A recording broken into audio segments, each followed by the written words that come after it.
श्री स्वामी समर्थ. जय जय स्वामी समर्थ. चला तर मंडळी, आज आपण श्रवण करूया श्री अधिक मास महात्म्य कथासार यातील अध्याय 15वा. भक्तीची शक्ती. भगवान विष्णू म्हणाले, लक्ष्मी, आता तुला द्वादशी पर्वाची एक विशेष कथा सांगतो, ती ऐक. रामाने रावणाला मारले, विभीषणाला लंकेचे राज्य दिले, राम सीतेसह अयोध्येला गेले, सारे स्थिर स्थावर झाले. अयोध्येत रामराज्य सुरू झाले. येथपर्यंतचे रामायण सर्व प्रसिद्ध आहे.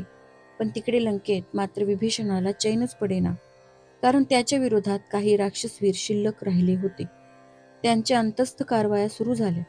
रावण आणि त्याचा पुत्र इंद्रजित, कुंभकर्ण आणि त्यांचे पुत्र कुंभ निकुंभ असे घरातील वीर पुरुष ठार केले होते. तरी कुंभकर्णाची सून म्हणजे निकुंभाची पत्नी ही फार महत्वाकांक्षी स्त्री होती. तिने विभीषणाविषयी अंतःकलह सुरू ठेवला. लंकेच्या राजपथावर विभीषणाऐवजी आपला पुत्र कुंभकर्णाचा नातू म्हणजे निकुंभाचा पुत्र पुंडरीक यालाच बसवायला पाहिजे, असा या महत्वाकांक्षी सुनेचा दावा होता. आणि म्हणूनच ती विभीषणाला सतत विरोध करू लागली. एके दिवशी ती आपला पिता शतमुखी रावण याच्याकडे गेली. तिने आपला हट्ट आणि आपल्या पुत्राचा पुंडरीकाचा राजगादीवरील हक्क पित्याला सांगितला. तेव्हा तिचा पिता शतमुखी रावण म्हणाला, तो लंकापती दशमुख रावण अगदी मूर्ख होता. त्याने आपल्या कुळाचा घात केला. युद्धाच्या वेळी मला बोलवले असते तर मी त्या रामाचा आणि त्याच्या त्या वानरसेनेचा एकच घास घेतला असता. पण असो, आता काय झाले ते गेले. आता मी लंकेवर स्वारी करतो, विभीषणाला राजगादीवरून काढतो, माझा नातू पुंडरीक यालाच लंकेचा राजा करतो. तू आपल्या पुत्राचे सुख आनंदाने पहा. इतके सांगून तो शतमुखी रावण आपल्या सेनेसह लगेच चाल करून गेला. त्याने लंकेला वेढा दिला. घनघोर युद्ध झाले. शतमुखी रावणाने लंकेवर केलेल्या अकस्मात आणि जबरदस्त हल्ल्यामुळे विभीषणाचा आणि त्याच्या सैन्याचा निभावला गेला. त्या युद्धात विभीषणाचा पराभव झाला. तो आकाशमार्गे पळून गेला. शतमुखी रावणाने मग पुंडरीकाला लंकेच्या गादीवर बसवले. तेव्हा त्या पुंडरीकाच्या मातेला आनंद झाला. तिने आपल्या पित्याचा सन्मान करून त्याला निरोप दिला. पराभूत झालेला विभीषण थेट अयोध्येला गेला आणि त्याने प्रभू रामचंद्राला आपल्या अपमानाची कहाणी सांगितली. रामाला त्या शतमुखी रावणाचा खूपच राग आला.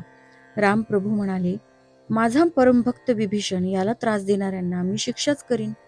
विभीषणा, आज अधिक मासातील एकादशी आहे. माझे साधन द्वादशीचे व्रत असते.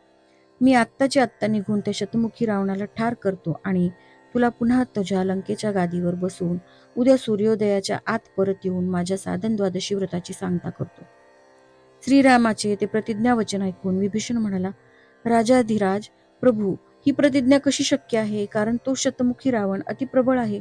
तो आता लंकेत नाही. येथून 5 कोटी योजने दूर दधी समुद्र आहे. त्या समुद्राच्या मध्यभागी लक्ष योजने लांबी रुंदीच्या विशाल बेटावर त्या शतमुखी रावणाचे वास्तव्य आहे. तेथे जाऊन त्याचा निपात करणे आणि नंतर लंकेत जाऊन मला राजपद देऊन उद्या परत अयोध्येला सूर्योदयापूर्वी येऊन तुमच्या त्या साधन द्वादशीचे पारणे करणे हे सर्व अशक्य वाटते. ते काही नाही. मी एकवचनी आहे. माझी प्रतिज्ञा आणि माझे द्वादशीचे व्रत यांचा मी भंग होऊ देणार नाही. माझ्या भक्तासाठी मी वाटेल ते दिव्य करीन. शिवाय भक्तीची शक्ती सर्वश्रेष्ठ असते. विभीषणा, तू काळजी करू नकोस. प्रभू रामचंद्राने हे सर्व सांगितले आणि लगेच ते कार्य सुरू केले. रामाने वायुपुत्र हनुमानाचे स्मरण करताच तो ताबडतोब येऊन हात जोडून रामापुढे उभा राहिला आणि म्हणाला, प्रभू, आज्ञा व्हावी. राम, हनुमान, विभीषण यांचे बोलणे चालू होते तेवढ्यात नारद मुनी तेथे आले. त्यांनी शतमुखी रावणाचा तो सारा प्रताप ऐकला. रामाची प्रतिज्ञाही ऐकली आणि मग ते हसत म्हणाले, रामा, तुझी ही प्रतिज्ञा अचाट आहे. तो शतमुखी रावण अतिप्रबळ आहे. त्याचे सैन्य अफाट आहे. परंतु मारुती सारखा वीर असल्यावर हे सारे संकट दूर करणारच. कारण भक्तीची शक्ती सर्वश्रेष्ठ आहे. चला, वेळ थोडा आहे. कामाला लागा. पाहूया काय होईल ते. नारदाचे ते भाषण ऐकून मारुतीला विलक्षण स्फूर्ती आली. त्याने लगेच अतिविराट रूप धारण केले. आपल्या खांद्यावर राम लक्ष्मणांना घेतले. केस पिंजारले आणि रोमरोमावर 18 पद्मे वानरदल तसेच अयोध्येचे सैन्य बसवून काखेत विभीषणाला घेतले. तेव्हा नारद मुनी म्हणाले, महारुद्रा, या दुसऱ्या काखेत आम्हालाही घ्या. पाहू द्या तरी आम्हाला हा तुमचा युद्धाचा सोहळा. मारुतीने मग त्यांनाही दुसऱ्या बगलेत धरून एक पाय अयोध्येत तर दुसरा पाय थेट दधी समुद्रातील शतमुखी रावणाच्या बेटावर ठेवला. तेथे राम लक्ष्मणासह सर्वांना खाली उतरवून हनुमानाने त्या बेटाला वेढा टाकला आणि जोराने भुभुक्कार केला. तो अकस्मात अघटित प्रकार पाहून शतमुखी रावण गडबडून गेला. तथापि त्याने विभीषणाला पाहताच सारा प्रकार तात्काळ जाणला आणि ताबडतोब प्रतिहल्ला सुरू केला. बाणांचा वर्षाव, हल्लकल्लोळ, अस्त्रांची तुंबळ रणकंदन यामुळे ते सारे बेट डळमळू लागले. समुद्र उफाळू लागला. दोन्ही पक्ष समर्थ, कोणीच कोणाला ऐकेना. पण त्याच युद्धात शतमुखी रावणाचीच सरशी दिसू लागली. त्याने सारे वानर सैन्य आणि अयोध्येचे वीर मूर्छित पाडले. शतमुखी रावणाच्या मायामोह अस्त्राने मग विभीषण आणि रामलक्ष्मण यांच्यावर प्रभाव चालवला. त्यांना गुंगी येऊ लागली. ते पाहून नारद मुनी गंभीरपणे म्हणाले, रामा, हा दैत्य शिववरदायी आहे. तो तुम्हाला आटोपणारच नाही. आता याचा नाश करण्यास फक्त सीतादेवीच तेवढी समर्थ आहे. कारण ती आदिमाया दिव्य शक्ती आहे. तिच्या पतिभक्तीची शक्ती विलक्षण आहे, श्रेष्ठ आहे. त्या लंकेश दशमुखी रावणाचा नाश खरे पाहता सीतेनेच केला. तुम्हाला तिने फक्त निमित्त मात्र बनवले. आता या शतमुखी रावणाचा वध फक्त सीताच करील.